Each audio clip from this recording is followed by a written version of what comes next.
Hello friends, आज हम start करें क्वेश्चन नंबर 14। उसमें क्या है, a 1.2 metre tall girl spots a balloon moving with the wind in a horizontal line at a height of 88.2 metre from the ground. यहाँ पे एक balloon है जिसको ये गर्ल देख रही है, जिसका ग्राउंड से डिस्टेंस कितना है, 88.2 मीटर का। The angle of elevation of the balloon from the I of the girl at any instant is 60 degree. Means उसने किसी इंस्टेंट टाइम पे बैलून देखा तो तब एंगल कितना बन रहा था, 60 डिग्री। जब बैलून थोड़ा सा आगे हुआ तो उसके बाद जब उसने डिस्टेंस देखा तब कितना, सॉरी जो एंगल था तब कितना बनने लगा, 30 डिग्री। अब आपसे क्वेश्चन में ये पूछा गया है कि जो बैलून है उसने यहाँ से लेके यहाँ तक जाने में कितना डिस्टेंस कवर किया होगा। तो क्वेश्चन नंबर 14 में देखो क्या करना है आपको। सबसे पहले तो आप ले लो, let the initial position A of A balloon changes to B. ए हम मान लेते हैं इनिशियल पोजीशन, जो गर्ल ने देखी थी पहली पोजीशन, और बी आ गई उसकी दूसरी position. After some time and C D B the girl, और जो ये सी डी है ये गर्ल की हाइट है, जो कितनी है हमारे पास, 88.2 मीटर। जो बैलून है वो यहाँ से लेके यहाँ तक का डिस्टेंस दैट इज़ 88.2 मीटर ही होगा। सबसे पहले हमने ट्राइंगल ले लिया ए सी ई, ये ट्राइंगल, ये डॉटेड लाइन हमने खुद ड्रॉ कर ली। ए सी ई ट्राइंगल में कौन सा एंगल बन रहा है, 60 डिग्री। अब बात उसने हमसे पूछी है यहाँ से लेके यहाँ तक के डिस्टेंस की, यानी ई जी डिस्टेंस, या एफ एच बोल सकते हो। तो हमें हाइपोटेन्यूज की ज़रूरत ही नहीं है। तो ऐसा कौन सा रेशियो है जिसमें हाइपोट नहीं है, तो वो आपका टैन होता है। तो ट्राइंगल ए सी ई में हमने देख लिया कि ए ई अपॉन सी ई कितना हो गया, टैन 60 डिग्री। उसके बाद अगर आप देखोगे ए ई, जो आपका ए ई है वो किसके बराबर है, अगर मैं ए एफ से एफ ई को माइनस करूँ, ए एफ क्यों ले रहा हूँ, क्योंकि मेरे पास ए एफ की वैल्यू है दैट इज़ 88.2 मीटर, और एफ ई की भी वैल्यू है जो मेरे पास किसकी हाइट है, गर्ल की, 1.2 मीटर। तो ए ई को हमने लिख दिया A F upon minus E F upon C E. A F आ गया 88.2 माइनस ई एफ आ गया 1.2, सी ई इक्वल टू √3। 88 में से 1.2 माइनस करोगे, पहले तो 0.2 माइनस करोगे 88 आएगा, 1 माइनस करोगे तो 87 upon C E equal to √3। C E की वैल्यू क्या आएगी, √3 डिनोमिनेटर में आ जाएगा, 87 √3, तो सी ई क्या निकलेगा, 87 √3 की रैशनलाइजेशन। तो सी ई हमारे पास आ गया 87 √3, 3 से 87 को डिवाइड करोगे तो 29 √3 मीटर। अगली ट्राइंगल हमने ले ली बी सी जी, और उसमें एंगल कितने डिग्री का है, 30 डिग्री, और हमें ज़रूरत किसकी है, ई जी की। ई जी निकालना, दैट मीन्स हमें सी जी से रिलेटेड ज़रूरत पड़ेगी, क्योंकि सी ई हम निकाल चुके हैं। तो फिर देखो बी जी अपॉन सी जी, अगेन बी जी आपका वही जो हाइट पूरी बैलून की 88.2 माइनस 1.2, क्योंकि बी जी आपका यही बनेगा। यहाँ से यहाँ कैसे बनेगा, जब आप बी एच से जी एच को क्या करोगे, माइनस, और बी एच आपका कितना है 88.2, और जी एच आपका गर्ल की हाइट होगी ना 1.2, तो वही यहाँ पे माइनस किया हुआ है, 88.2 minus 1.2 upon C G is equal to 1/√3। 88.2 में से माइनस करोगे 1.2 तो आपका आएगा 87 upon C G equal to 1/√3। √3 की मल्टीप्लाई यहाँ पे करोगे तो आ गया C G is equal to 87 √3 metre. तो अब डिस्टेंस ट्रैवल्ड बाय बैलून, तो यानी distance travel by balloon means E G. तो ई जी आपका कैसे निकलेगा, जब आप सी जी से किसको माइनस करोगे, सी ई को।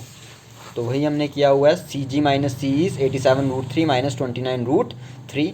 तो दोनों रैशनल इरेशनल नंबर हैं √3 के, तो आप इनके कोफिशिएंट्स को माइनस कर सकते हो। तो 87 से √3 को माइनस करोगे तो आपका आएगा 58 √3 मीटर। चलते हैं क्वेश्चन नंबर 15 पे। इंपॉर्टेंट क्वेश्चन है। क्वेश्चन क्या है, straight highway leads to the foot of a tower. एक स्ट्रेट हाईवे है जो सीधे कहाँ पे जा रहा है, टॉवर के फुट पे। A man standing at the top of the tower observes A car eight an angle of depression of 30 degree. एक मैन है वो टॉवर के सबसे ऊपर टॉप पे है, वहाँ से वो कार को देखता है किस डिप्रेशन एंगल पे, 30 डिग्री पे, जो फुट ऑफ द टॉवर की तरफ आ रही है विद यूनिफॉर्म स्पीड। ये चीज़ यहाँ पे इंपॉर्टेंट है। यूनिफॉर्म मीन्स अगर वो कार 20 किलोमीटर पर आवर की स्पीड से चल रही है तो वो अपनी स्पीड चेंज नहीं कर रही है, यानी उसकी स्पीड यूनिफॉर्म है, स्पीड चेंज नहीं हो रही है। 6 second later the angle of depression of the car is found to be 60 degree. जब उसने कार देखा थोड़ी दूर होगी तब एंगल ऑफ डिप्रेशन 30 डिग्री था, जब कार थोड़ी उसके पास आई तो एंगल ऑफ डिप्रेशन कितने डिग्री हो गया, 60 डिग्री। अब एक चीज़ वो नोट करना कि स्पीड आपकी यूनिफॉर्म है, जो ना 30 डिग्री पे चेंज होगी ना 60 डिग्री पे चेंज। मतलब ये नहीं कि गाड़ी बंद हो जाएगी, गाड़ी तो चल ही रही है, बट अगर वो 30 या 40 किलोमीटर की स्पीड से चल रही है तो उसी स्पीड से चल रही है। तो आपको बताना है कि उसको कितना टाइम लगेगा फुट ऑफ द टावर तक पहुंचने के लिए। ठीक है, तो यहाँ पे इसकी डायग्राम आ गई। ये कोई इंसान है, ये उसकी एंगल ऑफ साइट आ गई। तो जब उसने पहले देखा कार मान लो किस पॉइंट पे थी, सी पॉइंट पे, तब उसने बनाया था 30 डिग्री का एंगल। जब कार थोड़ा सा डी पॉइंट तक पहुंची तब कितने डिग्री का बन गया, 60 डिग्री का। ठीक है, हॉरिजॉन्टली ये जेड शेप एंगल बन रहा है, that is alternate interior angles जो इक्वल होते हैं। तो ए बी हमने टॉवर मान लिया, A B with the tower.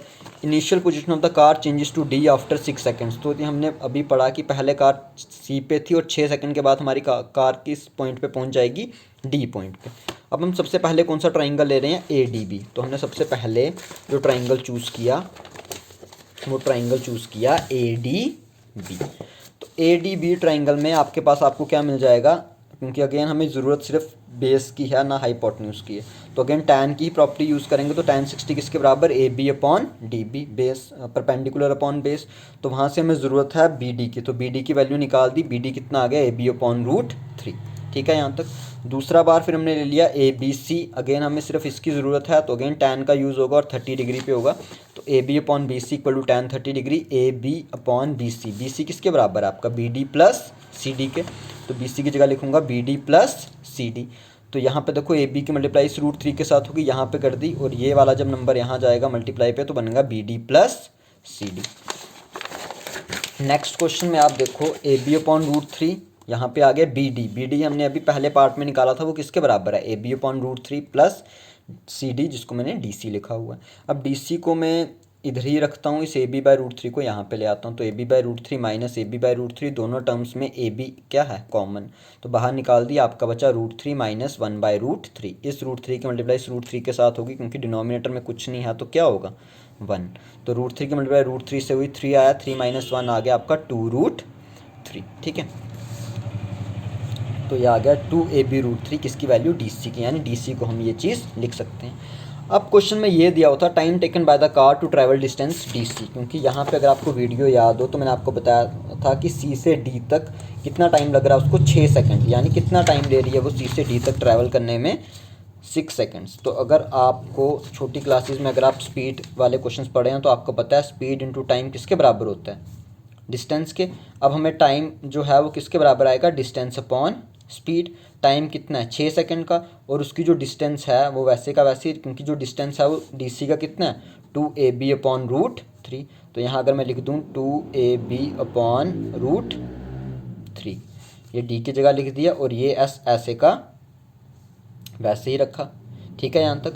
अब अगर मुझे यहाँ से एस की वैल्यू निकालनी है तो एस मेरा किसके बराबर आएगा, 2ab इंटू 6√3, यही आएगा ना, S equal to 2ab upon 6√3। ये एस मैंने यहाँ पे भेज दिया और यहाँ पे लिख दिया। ठीक है, हमारी जो स्पीड है वो ये आ रही है कार की। उसी तरह से अगर हमने निकालना था time taken by the car to travel distance D B distance कितना है, डैट इज़ ab√3।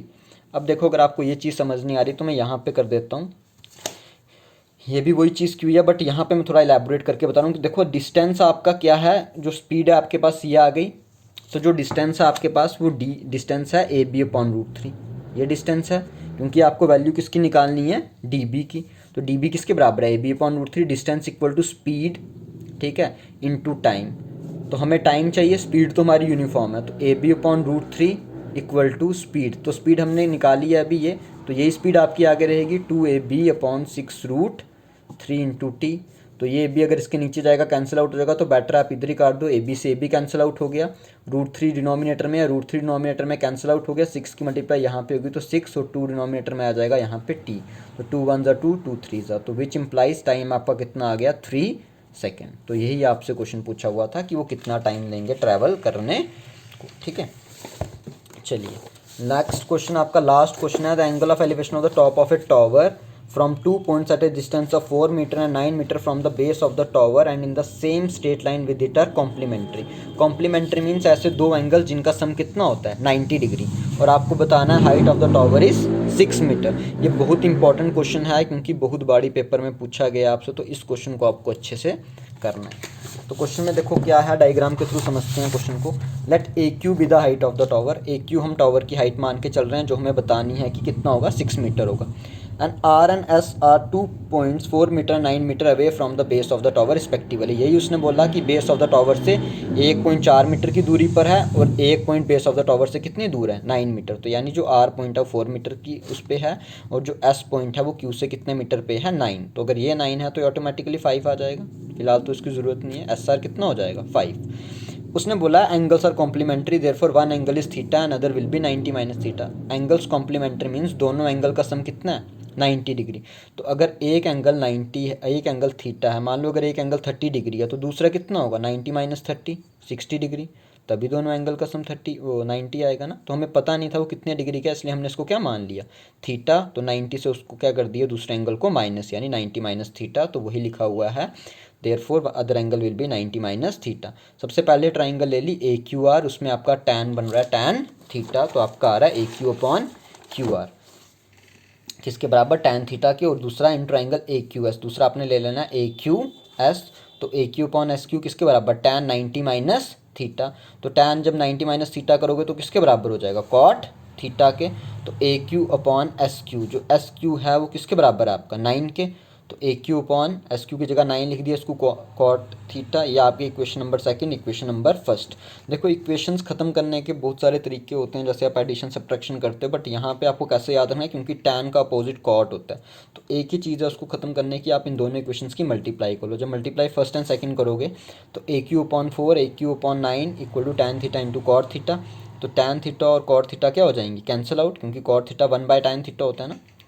तो यह आ जाएगा टैन थीटा, कॉट थीटा की जगह 1/tan थीटा कैंसिल आउट। तो A Q into A Q square 9 4 ज़ा 36 की मल्टीप्लाई जब इस साइड होगी तो 36 आ गया। ए क्यू इक्वल टू 6 मीटर, क्योंकि अंडर रूट 36 और हमें पॉजिटिव लेना है नेगेटिव नहीं। तो ए क्यू की हाइट कितनी आ गई 6 metre. Therefore the height of the tower is 6 metre. इसी के साथ आपका एक क्वेश्चन नंबर एक्सरसाइज 9.1 का क्वेश्चन नंबर 16 खत्म है। ये फुल एक्सरसाइज इस साल आपको बोर्ड में आएगी, तो होप सो कि आपको ज़रूर समझ आई होगी। And then take care and have a good day.